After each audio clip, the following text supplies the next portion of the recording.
അച്ഛാ എഴുന്നേക്ക്. എന്നാടി ദേ വയനാട്ടിൽ നിന്ന് ഒരാൾ കാണാൻ വന്നേക്കുന്നു. വയനാട്ടിൽ നിന്നോ? ഓ, വയനാടൊക്കെ വലിയ ദൂരമല്ലോ. നീ അവിടെ പോയിട്ട് അടുത്തുനിന്ന് എവിടെന്നേലും വരാൻ ഓ എന്റെ അച്ചായ, അയാള് വട്ടശ്ശേരിയിൽ അച്ഛൻ പറഞ്ഞിട്ട് വന്നേക്കുന്നതാ. വട്ടശ്ശേരിൽ അച്ഛനോ?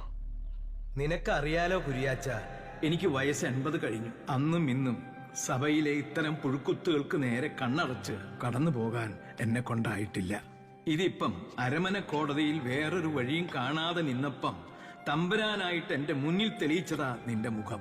പൗരോഹിത്യത്തിന്റെ അടിസ്ഥാനമാണ് ആത്മനിയന്ത്രണം. അതില്ലാത്തവൻ ആ സ്ഥാനത്തിരിക്കാൻ യോഗ്യനല്ല.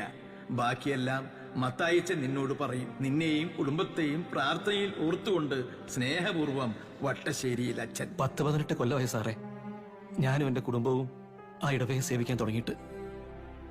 പള്ളിമേട വൃത്തിയാക്കാൻ ചെന്നതാ എൻ്റെ കൊച്ച്.